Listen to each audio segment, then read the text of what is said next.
Yo, what's going on, guys? It's Alex. Welcome to another episode of the podcast. This is episode number 23, and today I'm with Seth. Hello, I am here. My nearest and dearest co-host. I'm like, hello. I sound pained. Like you're in pain saying hello? Yeah. Right. I was just holding a gun to my head. Please. Right. Next time I'm going to do that. Yeah, I said I don't want to do the podcast today, and he was like, you're doing the podcast. Like KD, I just did your fucking podcast. Totally not related. Alright. A lot of good stuff to talk about today. But before we get into that, I want to thank you guys for over 2,000 subscribers. That is awesome. Channel's been growing a lot faster than I ever expected it to grow. Right.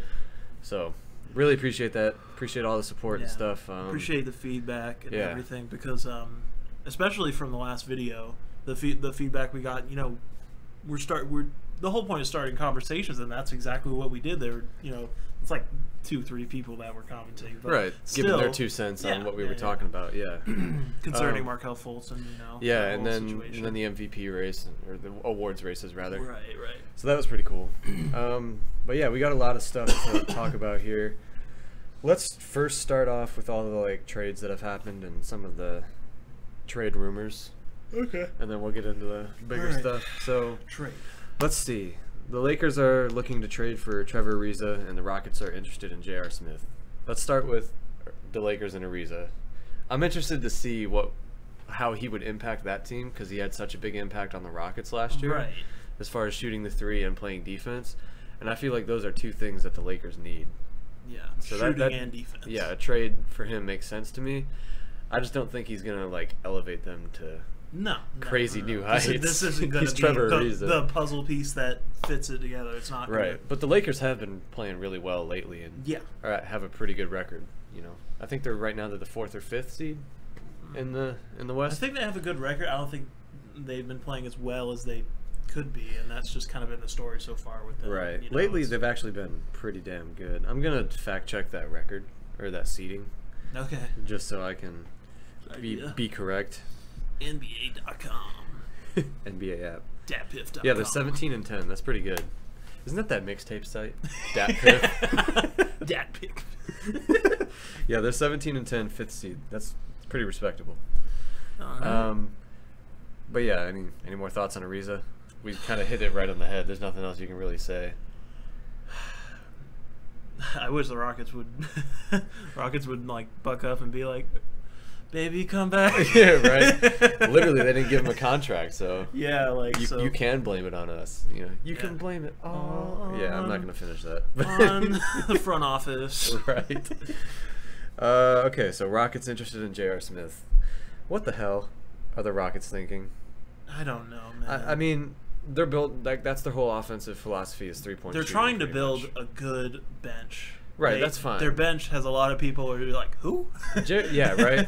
I've literally had to look up some of these guys. Yeah. That even the ones that they're playing or starting. I mean, so I was like, who? Right. It's just a lot of new faces that I'm not familiar with. And we've talked about this countless times, how they're not as good last year, obviously, and how they're just. Yeah. Things are. They're shaky, very shaky. No, I mean, J.R. Smith is a volume 3-point shooter, and he can knock it down. He's kind of streaky at times. Oh, yeah. But that's not a bad signing. It's just I wouldn't count on J.R. Smith to be the one guy you trade for to hope that turns your season around. Oh, yeah. And there's no way. That's what I think people are, the front offices are aware that these trades, you know, with the Lakers one as well, that, you know, it's not going to fix everything overnight. It's not going to be a quick fix, you know. Right. But you got to make moves to make improvements. So right, for sure. A good sign for both these teams trying to, you know. Yeah.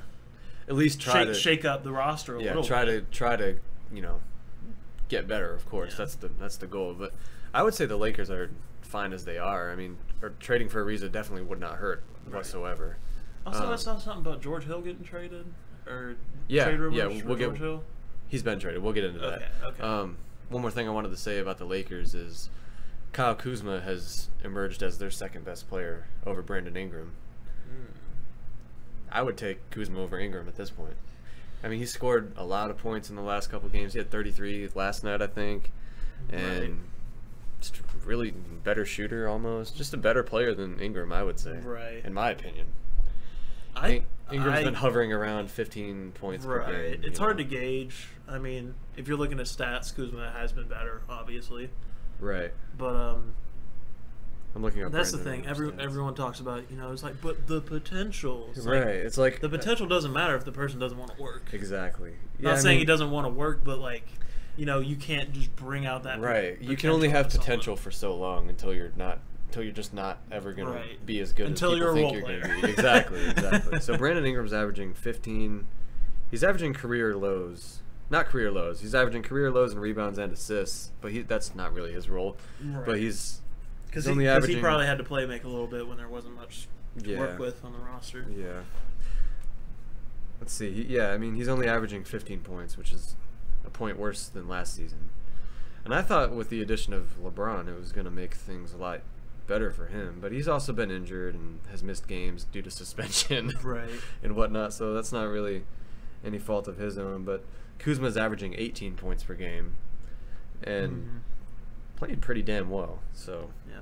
What are his other stats? Is more than just points. I want to see. Well, yeah, of course. Let's look here. If my phone would load. All right. 6 rebounds and 2 assists.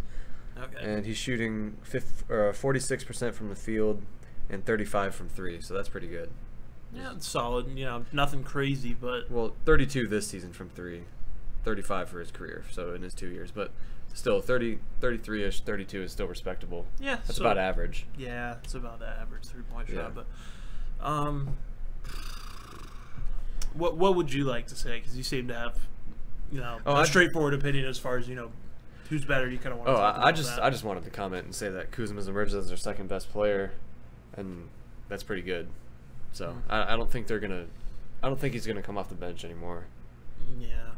Kuzma's become really important, and everyone has said how polished he looked as soon as he came in the league. Yeah, he was as good as rookie year. Yeah, so he wasn't even a rookie of the year finalist, but I mean, the year Malcolm Brogdon won it, I think it was 17, he would have won it. Like if he was in the league, if he had the same season he had last year. Oh yeah. During that season where there wasn't really many good rookies. He would have won it. So not saying Malcolm Brogdon wasn't a good rookie. He's a great player. I want to touch on Brogdon later. Malcolm Brogdon. He's one of my favorite underrated players. Anyway, so let's talk about that trade you mentioned. Okay. What was the trade exactly? Because I saw a glimpse of it, I just didn't see what the whole. Yeah, the Bucks traded Matthew Dellavedova, John Henson, first and second round picks both in 2021 to the Cavs for George Hill, and then Sam Decker got sent to Washington. So it was like a 3-team deal. Gotcha. But that's why I didn't want to read into it, because I was like, here. Yeah, it's kind of like 3-team trades are kind of confusing because 2 teams swap players and then a third guy goes to another team for like some other asset, usually like a pick or something. It always seems so evil. It's like 3 teams coercing to be like swapping players around. Right. I don't know. It's just weird. I like this trade though for the Bucks because they get a solid backup point guard to come off the bench for Eric Bledsoe. That's 2 quality, Eric Bledsoe is an average starting point guard, I would say. He's not like an elite point guard, but he's solid. He's solid. Yeah. And then you got a solid backup in George Hill, who lost his starting spot to Sexton, deservingly. I just really like the thought of having a good backup point guard, especially one who has playoff experience and whatnot. What was that thing I saw from Wob? It was just like George Hill escaping the Cavs. Yeah, because J.R. Smith takes the blame for the Game 1 loss, even though George Hill missed the game-tying free throw. People put up the screenshots of his face right before he took that shot. He was so scared, bro. But he got out of. You could see 1,000. It was 1,000-mile stare. Right. The tweet was he got out of Cleveland unscathed, without taking any blame for that loss. And J.R. Smith isn't even employed right now. Has the ultimate finesse. Right. Exactly. But yeah, George Hill got lucky with that one. But anyways, I still think he's got some in the tank to be able to do stuff for this Bucks team, and I think he'll be a great addition, like you said. Someone to come and back up to Bledsoe. Yeah, Bledsoe. And poor Sam Decker going to Washington to just create another guy who's on the team who is going to have to get some touches off the bench. And he's already in the mix of the terrible chemistry that already exists there. And he just came from Can you imagine that? From a crappy Cleveland You have like kind of a good thing going. team.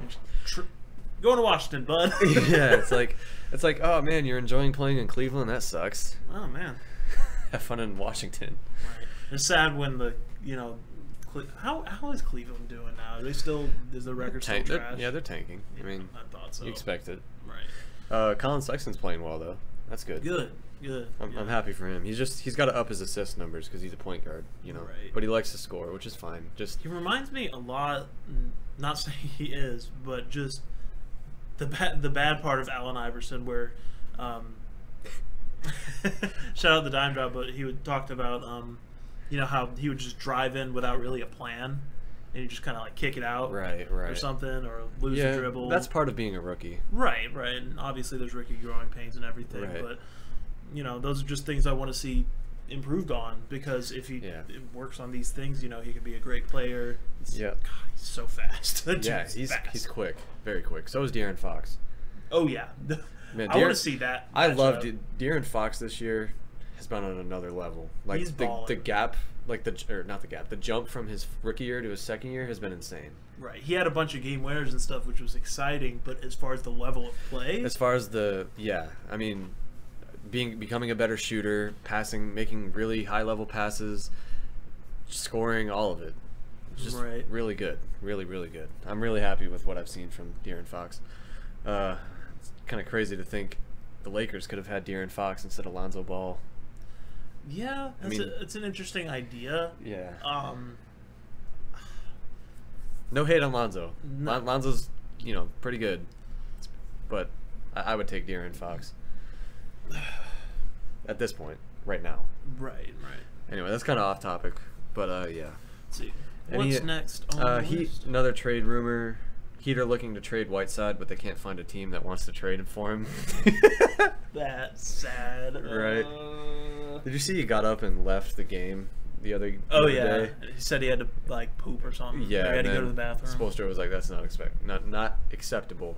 And then I guess they suspended him or fined him. It was handled internally. I don't know. But he didn't. I think he was a DNP last game. He might have been injured. I don't really know. I don't keep up with the Heat too much. Right. And I didn't really see anything about him. I know Bam Adebayo's balling out. Oh man, Josh Richardson, Bam Adebayo, Justice Winslow—they're all balling. Oh, who's the other one? Is it a junior on the Heat? It was a junior. I'm trying to remember, but he's a rookie, I think. He had a nasty dunk the other night. Yeah. No one contested it, but it was still a nasty dunk. Give me 1 second. We're so sorry. I'm so sorry for this. But again, we don't keep up with the Heat, so we don't know that, right? And I keep up with the Rockets, and I don't really know that many people on their bench. Right. I mean, it's just weird. What was one of them's name on the Rockets? House? Yeah. Derrick Jones Jr. I knew Derrick that. Jones. It just slipped. He played for the Suns, I'm pretty sure. He was on the Suns for a minute. Oh, yeah. And then who's the... There's a lot of juniors that Let me fact check that. Derrick Jones Jr. If I'm wrong about him being on the Suns, I'm gonna feel like a tard. No, he was. See, there he is in the Suns jersey. Okay, I'm not tripping. I think he was in the dunk contest actually a couple years ago. Oh, okay. But yeah, that was a nasty dunk. I mentioned Winslow. Oh, did you see LeBron peg the ball off Kelly Olynyk? And it was like people were saying it was like LeBron didn't forget about the Kevin Love elbow dislocation thing that like made him miss the finals. Right. And he didn't forget about that, and he just like pegged him with the ball for revenge. Yeah, I didn't even think about that when it happened. I just thought it was hilarious. But right. People were saying that was like payback for what he did to K-Love. Could you imagine getting pegged with like brute strength of LeBron, a basketball, which he can palm easily and throw it like a dodgeball? Right. Hit him right in the stomach. They hit him in the stomach or hit him in the nut? It looked like the stomach. It was a little higher. So. It's a little higher. But he was like on the ground on his back, just like, oh, come on. Right. He knew. There's just like the lines. There's like an imprint of the ball on his stomach. That's hilarious, man. I think that's it for trade rumors. Let's talk about Oklahoma City. Okay. How good are they? What's their ceiling? And I got some things I want to touch on from them, but I'll ask you. What do I What's think? their ceiling and What's their ceiling? how good do you think they are in terms of like where they stack up in the West? Right. As far as could they make playoff run? Could they? Yeah, how far can they get? Like, what's their ceiling? Man, right now they're looking pretty good. Wasn't it like a rough start to the season? Yeah, they started 0 for 4, and then they Westbrook was out. yeah, and then they But rattled Schroeder off. still did a great job. Right. And that's That's what's a Schroeder huge- averaging? Because I actually want to see his stats coming off the bench. They're pretty good from what I remember. Probably around 15, 16 points. Oklahoma is actually the first seed in the West right now, and they're 17-8, and they started 0 and 4. So that means they've gone 17 and 4 over their last 21 games. Right. So they're doing amazing. Yeah. And I heard someone say it's like even better than the KD era. I was like, no, but they're good. Yes. To me, they're the second best team in the West. And part of that has to do with the Nuggets coming back to earth and then some of the injuries they've suffered. Right. Dennis Schroeder is averaging 17 points and 5 assists off the bench. That's awesome. That is really damn good. Right. And I knew he was capable of that. I just don't think he's capable of a starting role per se. Right. He's maybe better on off the- some nights. Yeah, he's better off the But- bench. Yeah. But- But he's probably one of the best bench players. Yeah, one Best of the, six he's man. he's the best backup point guard in the league. I had given Terry Rozier that label before the season. He hasn't been performing. He's been better lately, after the Celtics have switched up their Right. rotation and who starts and whatnot, which we can talk about later. People are getting more minutes because some people are out. Yeah, they've decided. Well, that's off topic. We'll talk about Yeah, that. yeah. But yeah, I think he's the best backup point guard in the league. But yeah, to me, the Thunder are great defensively. Billy Donovan is finally running a good system. Like, I don't know what changed, but he's actually, drawing up good Right. plays. Maybe has instilled Billy a good Donovan heard enough system. slander about his lack of plays. Yeah. Just lack of creativity. Lack of period. actual offense, but they're running something really well. I think part of that has to do with like the talent they've added. And The how talent much, they've added also and Westbrook the has defense. taken a step back. He has. I'm so happy about this. He's given up for the most part, like wanting a triple double every Yeah, night. he's not going to go. He still gets them, Not going to go like 15 of 35 Yeah. from the field. He's finally you know. letting like all of it. He's finally trusting all his teammates, which is fantastic. Or at least Paul George. Yeah, and his assists to me look more instinctive this Right. this year, because some of them have seemed forced in the past, Oh, yeah. but now he's making like really. Like I good said, passes. just driving without a plan.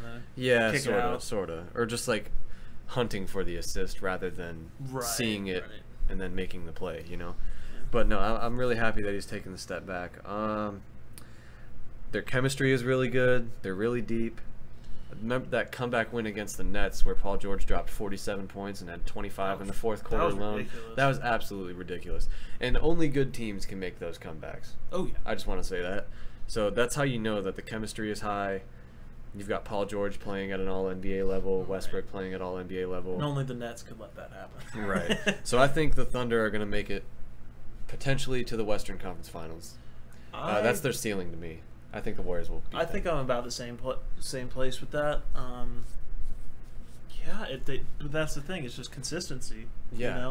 You And just pray that they're consistent going with this. and going they- 17-4 after going right. 0 for 4 And to it start seems the to be season. there. It's Yeah. that consistency seems to be there. But of course, things happen like injuries. Right. Um, And they don't even have their best defender in Roberson, however you say his name. Yeah. And they're already an elite defensive team, and they have pretty good offense Right. too. So That proves a lot, just as far as Roberson Right. wasn't the only defensive person. Yeah, so to And me, Paul George is a great two-way player. yeah, to me right now they're the second best team in the West. I had the Nuggets there, but they've regressed a little bit lately. They regressed a little bit, and because And- of all these injuries, Yeah, well- the future's not looking bright. Yeah, that's the next thing I wanted to kind of transition Okay, into yeah, is let's talk about it. the Nuggets injuries. Broken toes. You've got Paul Millsap with the broken big toe. Gary Harris is about to miss a month rehabbing his hip injury. So these are two starters. This is your starting shooting guard who's he's good. Right. And then you got Paul Millsap, who's a veteran with playoff experience who does everything from defense to passing and rebounding, everything you want from everything you want from a player. Just great all-around player. Right.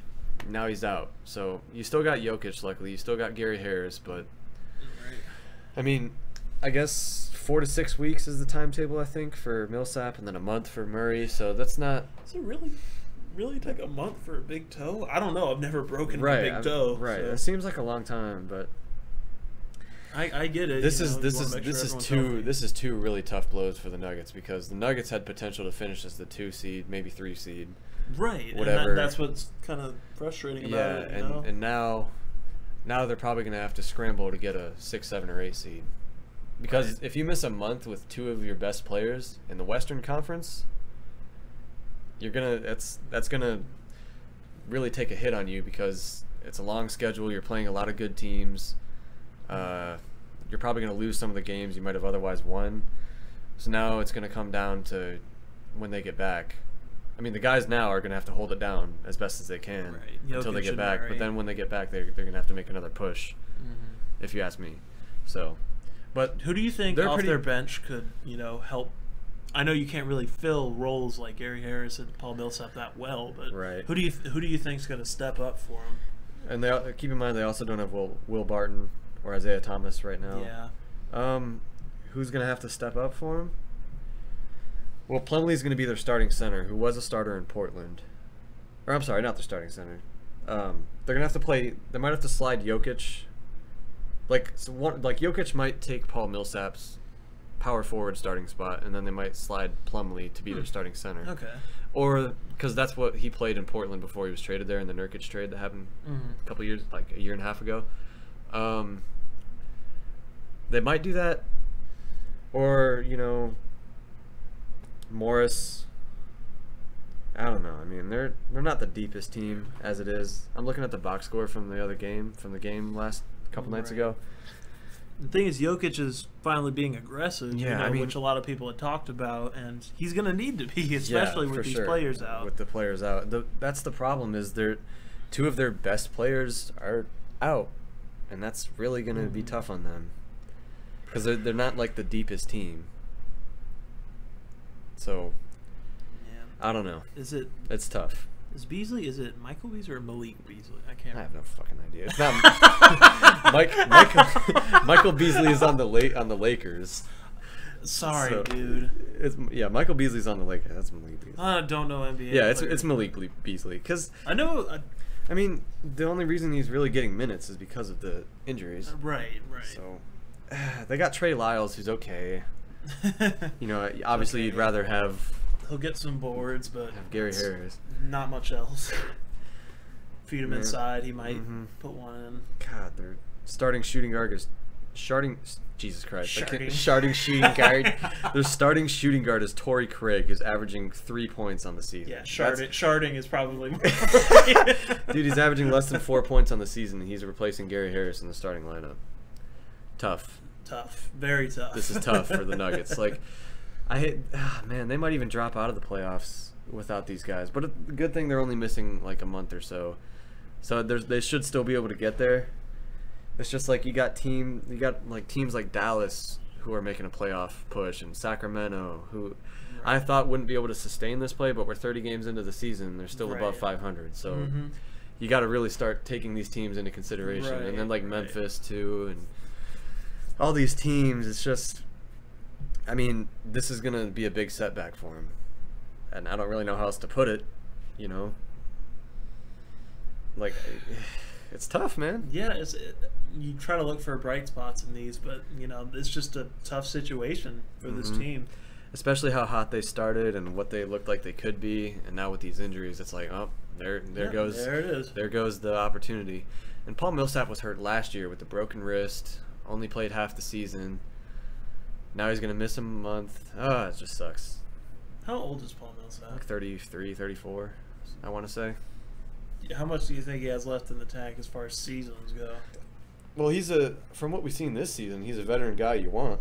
Right. He's averaging like 15 points. I'd say he's got another 2 or 3 in the tank of productive play. Yeah, of like being good play. Yeah, of being a productive starter. That's probably about as far as he'll go. But still, that just really sucks for them because I was really high on him. You know? A lot of people were. I was too.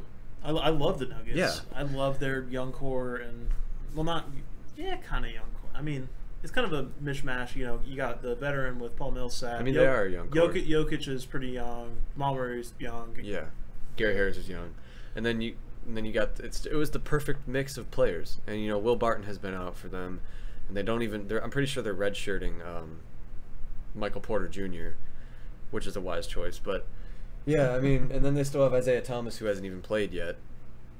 It's tough, man. I mean, next year, if they can keep IT and they play Michael Porter Jr., like, next year is definitely their year if they can stay healthy. But I was high on them this year. It's just now with these injuries, until they come back, it's going to be a struggle for them. Yeah, it just like sucks. It just there's always like, it sucks that it happens, but there's always, every season there's an injury that causes a hot team to reel back, or there's an injury that really that affects a playoff series, or an injury that affects a team's whole season. You know? That's why me and other people are, you know, hesitant to be like, if they stay healthy, this is what we mean. Because you can be hot, but if you lose important players like a Millsap, you know, they're going to suffer. Or Murray. Or I'm sorry, not Murray, Harris. Yeah. Yeah, I mean, I don't really like to say if they can stay healthy unless they're injury prone. So, because I like to think, like, you know, it's not like a thing you can control, I like to speak really. in the now when it comes to basketball. I don't like to predict an injury or anything like that, so I just kind of roll with how it is now. Don't want to curse someone with a future injury. So I never really say if they can stay healthy unless it's like Joel Embiid on the Sixers, who has had injury struggles in the past, who, for the record, has been balling this year and has been playing a career high in minutes and fourth in minutes in the league. That's neither here nor there right now. Drummond got his revenge the other night. Did you see that?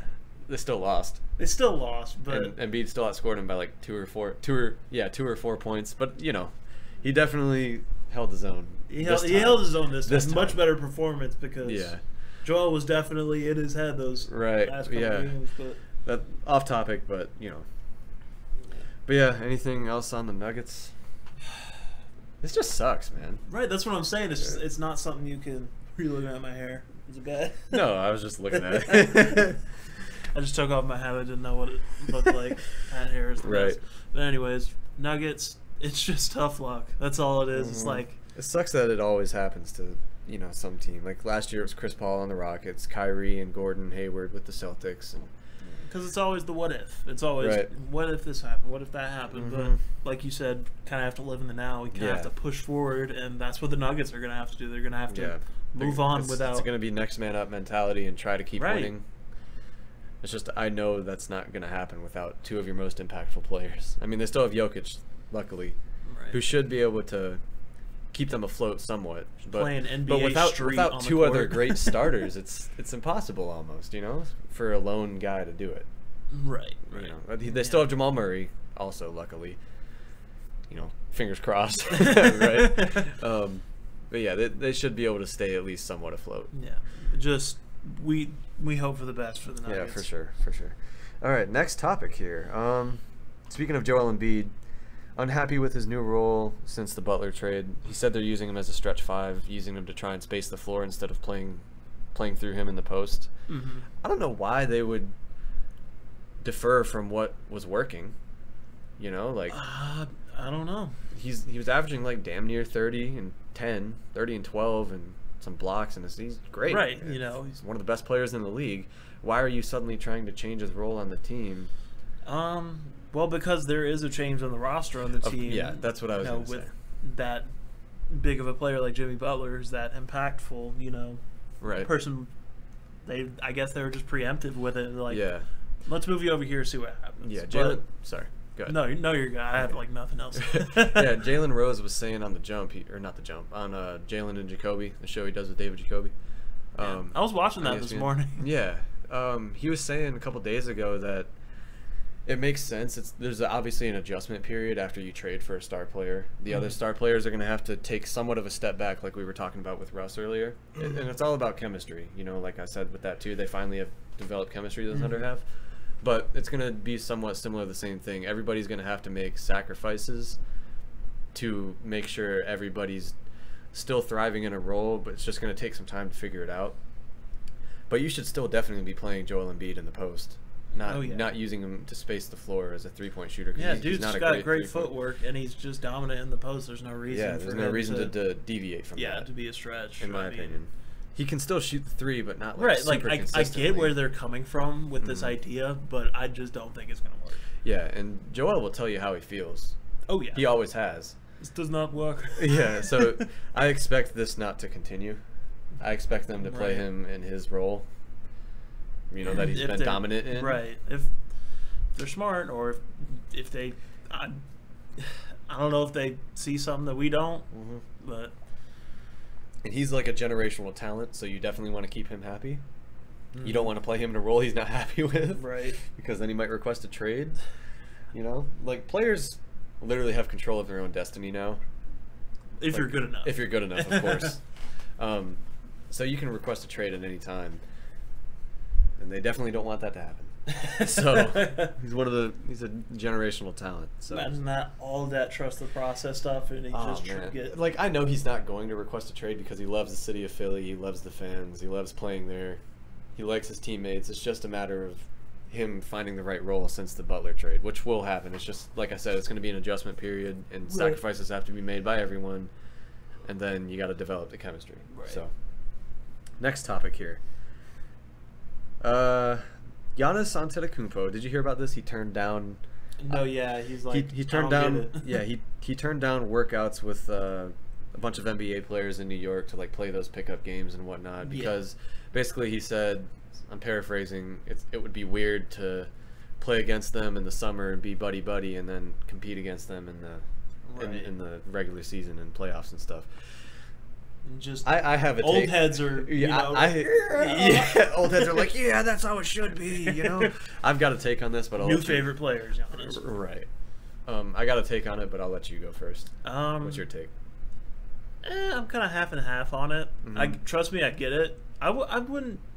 I mean, I like to know people. I don't like to just have no conversation or have no way of talking to people. I get. So I get, you know, why NBA players get together. You know, they practice together, make each other better. Right. It's understandable. It's just off-season pickup. You know, playing with other NBA players. It's fun. Right. You're all friends. You know. But I think he's also talking about, you know, like which we saw. No, I don't know. With LeBron and Dwayne Wade, didn't they like do their like last workout or whatever? Yeah, like, before the game. And whatnot. And, you know, people, or Giannis is talking about, it's like, I don't want people to see, you know, what I'm doing, you know, to improve myself in the off season. Right. That makes sense. Like, there's two viewpoints to this. There's the viewpoint from a competitive standpoint, where you don't want to be like, I guess I see where he's coming from, saying it's weird to work out with guys that you're gonna have to compete against, or like play pickup games with guys you know you're gonna be like they're gonna be your enemy on the floor in a couple months. And then like I get it from that standpoint, like you don't want to like show everything you're working on to improve your game. I get all that, but at the same time my take is that there's nothing wrong with having friends in the NBA. Oh no. That's why I'm kind of half and half on it. We live in a generation and a time where we live in a society. Stop. No, but like we live in a time where, you know, there's nothing wrong with being. I'm talking about in the NBA. Yeah, it's a time where it's not. This isn't like the '80s and '90s where you had to hate all of the opposing players. You're allowed to be friends with people. There's literally nothing wrong with having friends in the NBA that you'd be like, all right, I'm gonna kick your ass on the court next time I see you. Whatever, you know. To me, it's actually a good thing because you become likable by not only the fans but your your peers and your colleagues. You earn sort of a respect, but Exactly. at the same time, I get people it might from a respect his choice to work by himself. And like you said, all the old heads are like, yeah, that's how it should be, this and that. That's fine. I get it from both perspectives, but I favor the what I said, being friendly to everybody. There's nothing wrong with it. There's nothing wrong with going at them during the game. Yeah. That's not going to affect your performance against them. If you're friend, you're still out there to win games. And I don't think he's avidly super against the idea of practicing with other NBA players. I think he just doesn't understand it. I think he just likes working by himself and that's improving perfectly because he just refines his game every year and gets that much better. And when he makes those improvements in the off season and during the season, he doesn't want to probably expose too much. No, you said that. I get that. He's one of the best players in the league. You don't want to, even if he does do that though, shows what he's been working on. There's no way you're going to stop him. Right, you can watch those moves all the time, but he'll still step over you. Yeah, he's still going to get to the basket, no problem, against anybody. But that's just his competitive spirit. Yeah, that's fine. I like that. I like the competitive spirit, but at the same time, it's Giannis. It's okay to be friends with people in the NBA. Friends with your teammates, I assume. There's nothing wrong with being friends with, rival team. I don't know. He's just ride or die for his team. Yeah, that's perfectly fine. I get it. It's just my whole thing is there's nothing wrong with having homies in the league. I think maybe I said, later as he progresses as a player, maybe he'll start to realize. I guess. Just like I said, you get a respect from your colleagues, and you're just people vibe with you. Right. You know what I mean? That sounded really dude bro, and I'm sorry for that. You just people vibe with you, man. Bro. There's a certain vibe on the court. That's bad. Forget I said that, but y'all understand what I'm saying. Mm-hmm. Couple more things here. Last couple things. The Nuggets signed Nick Young. The answer to the injuries. Bro, Swaggy P's back. Swaggy P. Swaggy P. Swaggy P. Oh my god, I love that he is back in the Nuggets. The champ. The first time he drains a three, that crowd will go crazy. Right. I think the Nuggets are gonna love Nick Young. Oh, for sure. There's nothing wrong at all with picking up a shooter. You can always use a shooter. And they need shooting it. Yeah, he's kind of an inconsistent especially shooter. with Gary Harris. Right. He's not gonna. I don't think he was gonna start. I would hope. Well, not. no, not. I'm not saying. I'm just saying. I'd rather him start than Torrey Craig, though. That's for sure. Damn. But yeah, I mean, it's not much news. Right. It's just a signing. He's, he was unemployed for a while. Right. No teams picked him up. I'm happy for him that somebody finally. Isn't that crazy though that you can win a championship and then be unemployed the next season? I'm pretty sure he averaged somewhere between 6 and 8 points off the bench for the Warriors last year. But that's funny. You go from winning a ring to not being on a team. It's almost like he just took a larger break than everyone else. He was like, I'll join in right. The Warriors 1/4 into the season. The Warriors did upgrade from him though. They got Jonas Jerebko. Oh yeah. Who's been really solid for them. Most definitely. So that's fine. All right, last thing. Bulls drama. Oh baby. That the Sacramento Kings called him out for. You ain't Pop boy. You're not Greg Popovich. We'll get to that. So basically, they decided the new coach Jim Boylan decided he was gonna make the team practice after a back-to-back, which I guess teams don't do in the NBA. And but that's the thing, we don't know. Right. Maybe the Bulls didn't do it. Maybe they didn't. That's true. That's what I've heard. Is generally Jalen Rose said it. Generally in the NBA, you don't. In today's game, you don't do practices after back-to-backs, especially on the road or something. Right. I don't know. Either way, players were debating whether or not to show up to that practice. Started a group text and everything. They even went as far to contact the Players Association, talking about his extreme tactics and practices, and that's where the "You're not Greg Popovich" quote came from. Oh yeah. One of the Bulls players told Jim Boylan, I guess Jim Boylan mentioned that he had worked with Greg Popovich, and then in retaliation, the player said, "You're not Greg Popovich," Which is so true. And Alex and I talked about this. We were playing basketball earlier. We were like, who said that? We want to know who it was. I feel like it was Zach LaVine, because according to the whole report was that he was the most vocal in leading the player meetings. That's another thing that happened. Gotcha. There were a bunch of meetings about like I'm sure like, there's a lot to talk about. tackling his tactics that he's been using and just the extreme tactics, basically. Or what is it? Extreme practices. And they were like making him like run suicides and do push-ups and stuff. Ooh. And it's like again, old heads being like, yeah, they're just soft, right? You know, yeah. it's just a different game these days, you know. Oh man, that's funny. To me, the Bulls, like, I did not see all this drama coming, you know. Yeah, it kind of came out of nowhere. Yeah, it just randomly happened one day. It's like there was nothing really leading up to it. I mean, well, I guess the Hoiberg firing. Yeah, the Hoiberg firing, and you know, change of term, and obviously this coach seems very stern. Mm-hmm. He's from the Popovich breed, I guess you could say, of right, coaching. Right, and you know, he's not backing down. He's not being like, well, you know, I was a bit hard. No, he's like, I need people who want to play for me. Right, but I guess they cleared up all the issues and stuff after the meetings and kind of came to an understanding from everything. It's just he's one of those coaches that old heads would love. Right, that's what I'm saying. That's just not gonna fly with He's players these days. 80s, 70s coach. Like he's just hard nosed type of person. Yeah, that's that fine. Clashes with a lot of these younger players who are like, man, that's whack. I agree. Yeah, I mean, I agree with what you're saying. That's definitely going to clash with them because that's not what they're used to at all. Right. But that's the thing. It's such a fine line. It could push them to all be better players, right? Or it could just fall flat on its face. And this is a team that's not good enough.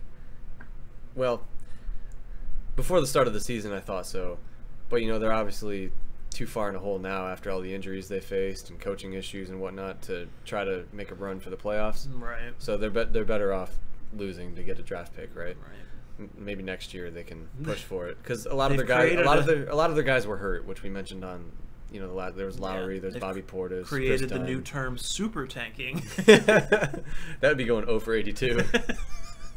Can you imagine? The league would have to do something about that. Yeah, they won 2 games. They just never played any starters. Bro. Just purposely chuck up air balls all game. Finesse the draft that hard. Right. Nah, that'd be funny though. Is like because your franchise might be kicked out of the league for that type of thing. Just wipe I'm serious. The Bulls gone. Right.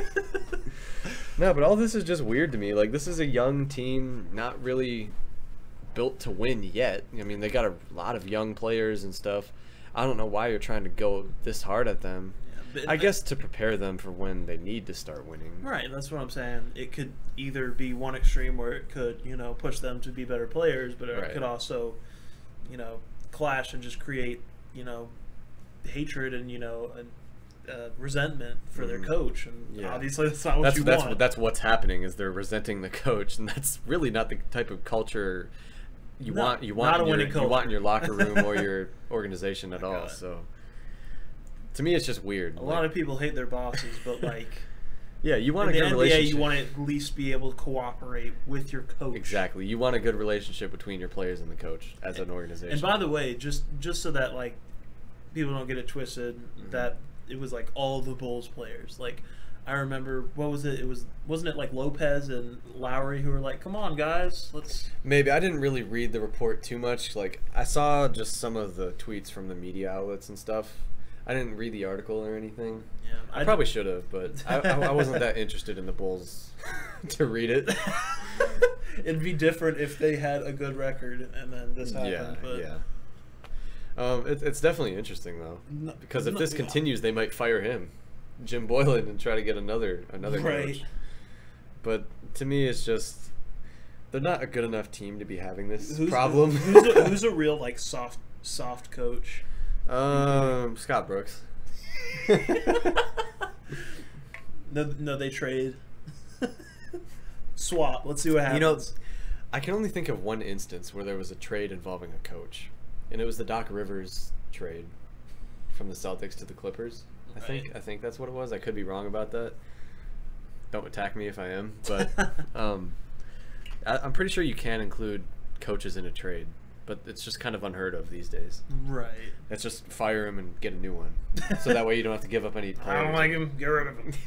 Get a new one. Yeah, it doesn't make sense to trade a coach, you know? No. So, you got anything else to add to that? Just that I don't want to see this Bulls drama continue, but at the same time, apparently they've hashed everything out, so it shouldn't continue. That feels like a lie. But that's what I heard, is that they lost by a lot less points last time. Oh my god. Yeah, they lost by 56 to the Celtics. Oh my god. And Kyrie only scored 9 points. That just tells you, like, the Celtics have figured things out. And we can talk about that as our last topic. Oh yeah, But anyway, go ahead with your final thoughts on the Bulls. Get it together. Right. But there has to be unity somewhere. Mm-hmm. Either unify as a squad and just find a way to cooperate, or unify and push Boylan out of the position. Yeah, it's either something's gonna have to change your coaching philosophy and how you schedule practices and whatnot to fit what the players want, and just come to a mutual agreement, right? Get on the same page. Or the players just protest Jim Boylan. Right, they just boycott. That's pretty funny. I like that. What you just said, the two options. That's pretty good. That feels like the only two options, like right, you said. It does. Immediate firing of this new coach. Just all the players, as the entire team goes to the GM, just, hey, Garpax, guys, we want him gone. How funny would that be if the whole team goes to the front office? Yeah. All of them in the office. Listen, get him out. Zach LaVine leading it. Yeah, he's not letting me, take every shot. No, I'm just kidding. I'm just kidding. I love Zach LaVine. Very good player. And he's been doing. That's the frustrating thing. Man. He's been fucking doing amazing. Yeah, he's been doing his part. Right, right. And so that's why, it's kind of hard for me to believe that, Zach LaVine was the one who was like, you're not Greg Popovich. Right. That sounds like someone who averages 8 points. Yeah, some bench player would, some scrub, right? Right. I don't know. I want to know who that is. It'll probably come out. Everything eventually comes out. Oh, yeah. So let's talk about the Celtics. Speaking of their 56-point victory, they're on a 6-game win streak. They beat the Pelicans last night with AD dropping 41, and Kyrie, Hayward, and Horford didn't even play. Their rotation has gone from starting Hayward and starting Hayward and Jaylen Brown to having both of those guys come off the bench. Which I think is really smart. And then they're starting Marcus Smart and Marcus Morris in place of those two guys. And to me, Marcus Smart, yeah, he doesn't need the ball in his hands like Jaylen Brown would. So him starting, great. Makes all the hustle plays. Doesn't need the ball to score. Will set up guys. Gets you everything you want. Great defensive player. Good defensive player. Does everything you want from a guy who doesn't need the ball in his hands. Flops like a champ. Doesn't need to be a scorer.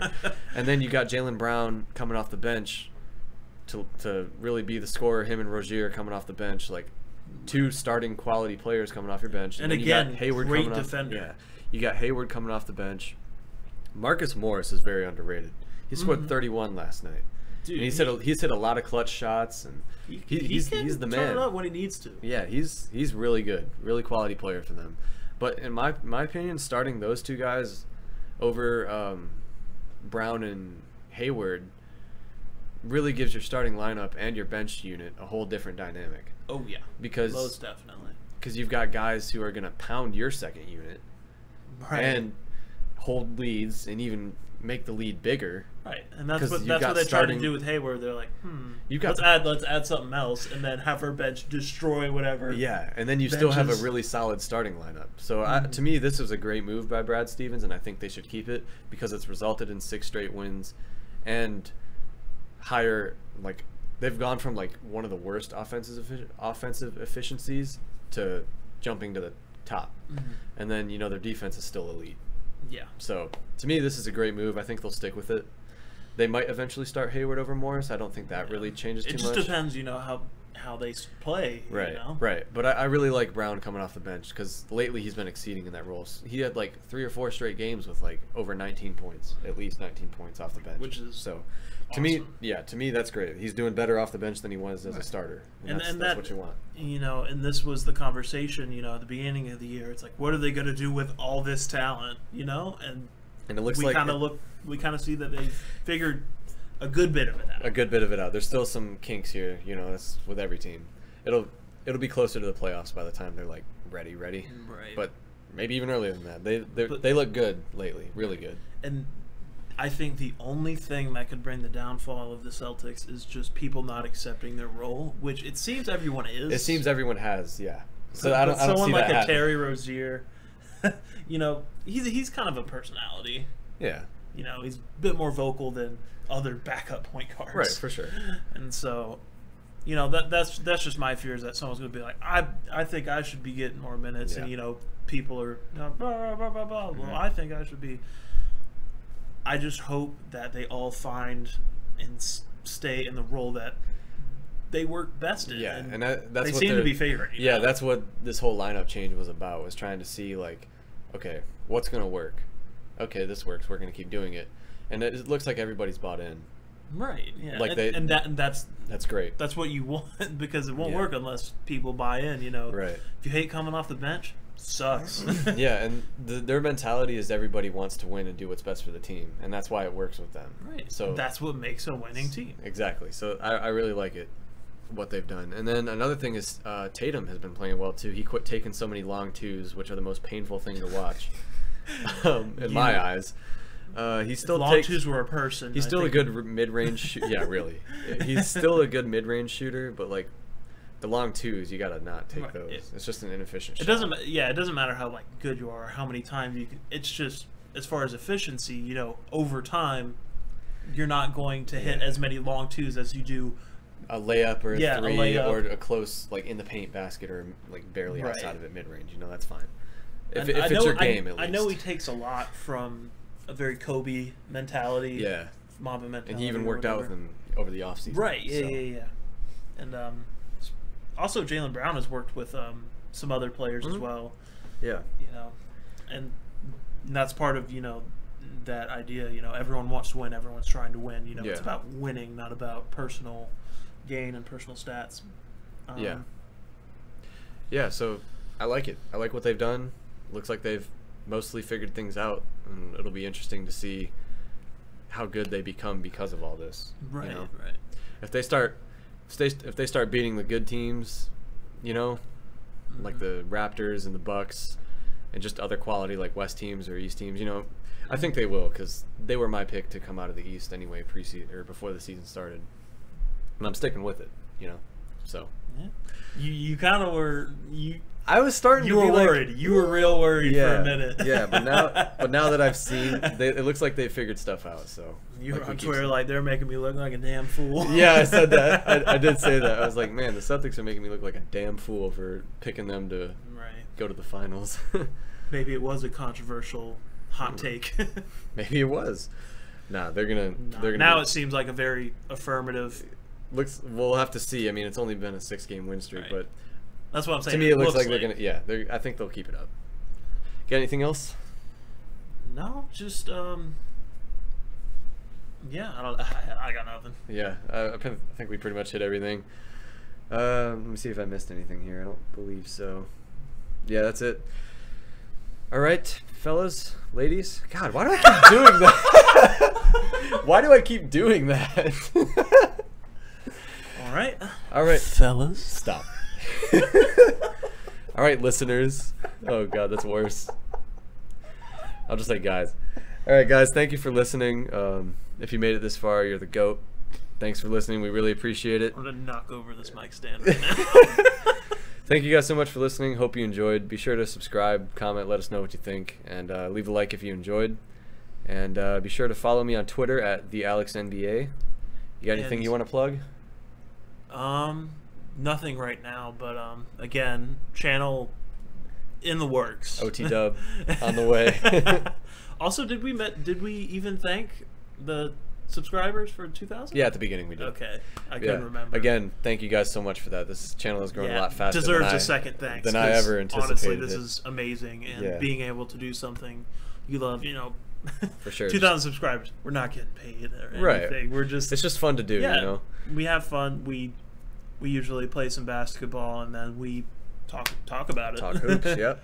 I try to refrain from mentioning anything while we're playing, Yeah, because we'll talk about it and we'll start talking about like really important things and our takes on it. We're like, dang it, that could have been on the podcast. Yeah, so I try really hard not to do that now. Just like if we start to, it's like, all right, save it. It's like, yo, you see that dunk? It's like, don't talk about it. We have to just like not talk about it. Save it for the podcast. Save it for the podcast, damn it. But yeah, guys, thanks for listening again, and we'll see you guys on the next one. Peace. Later.